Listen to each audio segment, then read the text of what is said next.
আসসালামু আলাইকুম সবাইকে। শীত এলে যে পিঠার কথা সবার আগে মনে পড়ে সেটি হলো নরম তুলতুলে ভাপা পিঠা। আজ আমি আপনাদের দেখাবো একদম সহজ পদ্ধতিতে ঘরে কিভাবে সুস্বাদু ভাপা পিঠা বানানো যায় সেই রেসিপিটি। আশা করি সবার খুবই ভালো লাগবে। তো চলুন আমরা রেসিপিটি দেখে নিই। এই ভাপা পিঠা বানানোর জন্য প্রথমে আমার লাগবে শুকনা চালের গুঁড়া। তো এখানে আমি শুকনা চালের গুঁড়াটা নিয়েছি, আর এখানে আমি পরিমাণ মতো লবণ দিয়ে দিচ্ছি, দিয়ে একটু মেখে নিচ্ছি। এরপর এখানে আমি অল্প অল্প করে পানি দিয়ে দিচ্ছি, নর্মাল পানিটা দিয়ে দিচ্ছি।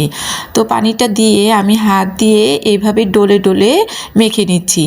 একদম যখন ঝুরঝুরা হয়ে যাবে তখন মাখানো আমার হয়ে যাবে। তো কিছুক্ষণ মাখানোর পর আমি একটু মুঠ করে দেখিয়ে দিচ্ছি, দেখুন মুঠ হয়ে যাচ্ছে, আবার ভেঙেও যাচ্ছে, খুব সুন্দর ঝুরঝুরা হয়ে গিয়েছে। তো মাখানো হয়ে গিয়েছে। এবার এখানে আমি একটি চালনি নিয়েছি, সেখানে এই চালের গুঁড়োগুলো দিয়ে এইভাবে ডলে ডলে এটাকে ছেঁকে নিচ্ছি। তো ছেঁকে নেওয়ার হয়ে গিয়েছে। তো এইরকম শুকনো ঝুরঝুরে চালের গুঁড়িটা হয়েছে। আর এখানে আমি খেজুরের গুড়টা ছোটো ছোটো করে কেটে নিয়েছি, আর কিছু কুড়ানো নারিকেল নিয়েছি।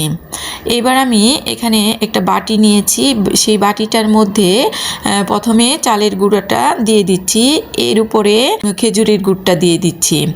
তো এরপর আমি এখানে কুড়ানো নারকেলটা দিয়ে দিচ্ছি। তো নারিকেলের উপরে আবার কিছু সামান্য গুড়টা দিয়ে দিচ্ছি, দিয়ে তার উপরে চালের গুঁড়োটা দিয়ে দিচ্ছি, দিয়ে হাত দিয়ে এভাবে চেপে চেপে এটাকে বসিয়ে দিচ্ছি। তো এরপর এখানে আমি পাতলা সুতি কাপড় নিয়েছি, সেই কাপড়টাকে একটু ভিজিয়ে নিয়েছি, ভিজিয়ে হাত দিয়ে এভাবে চিপড়িয়ে পানিটা ফেলে পিঠা বানিয়ে রেখেছিলাম সেটি দিয়ে দিচ্ছি। এখানে আমি একটি বড় হাঁড়ি নিয়েছি, সে হাঁড়ির মুখে কাপড় বেঁধে দিয়েছি আর পানি দিয়েছি হাঁড়ির অর্ধেকটায়। তো পানিটা যখন বলক এসে পড়বে তখন এই কাপড়টার উপরে আমি পিঠা দিয়ে দিচ্ছি। তো এইভাবে আমি একটি একটি করে 3টা পিঠা এখানে দিয়ে দিচ্ছি, যেহেতু আমি পাতিলটা বড় নিয়েছি। তো এখানে আমি 3টা পিঠা দিয়ে দিচ্ছি। তো পিঠাগুলো দিয়ে ঢাকনা দিয়ে ঢেকে এটাকে আমি 5 থেকে 6 মিনিট ভাপ দিয়ে নেব। এখান থেকে আমি এবার নামিয়ে নিচ্ছি। তো একটি নামিয়ে দেখিয়ে দিচ্ছি। তো দেখুন পিঠাটা দেখতে কতটা সুন্দর হয়েছে। তো আমি আরেকটিও নামিয়ে নিয়েছি, এটাকেও দেখিয়ে দিচ্ছি, দেখুন এই পিঠাটাও কত সুন্দর হয়েছে। তো এইভাবে আমি 3টা করে অনেকগুলো পিঠা বানিয়ে ফেলেছি। তো 3টা করে বানিয়েছি দেখে আমার পিঠাগুলো খুব তাড়াতাড়ি হয়ে গিয়েছে। তো সবগুলো পিঠা আমার বানানো হয়ে গিয়েছে।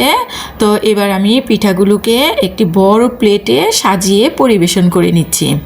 তো দেখুন পিঠাগুলো দেখতে কতটা সুন্দর হয়েছে, আমি একটি ভেঙে দেখিয়ে দিচ্ছি। দেখুন ভেতরের পুরটাও কত ভরাট হয়েছে আর কতটা সুন্দর হয়েছে।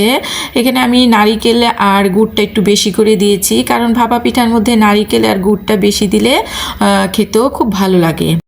তো আমার পিঠাগুলো দেখতে কেমন হয়েছে আশা করি সবার খুব ভালো লেগেছে। আপনারা বাসায়ও এইভাবে ঠিক ভাপা পিঠাটা বানাবেন। তো আমার আজকে এই ভাপা পিঠার রেসিপিটি যদি আপনাদের ভালো লাগে অবশ্যই লাইক শেয়ার করবেন এবং সাবস্ক্রাইব করবেন। আল্লাহ হাফেজ।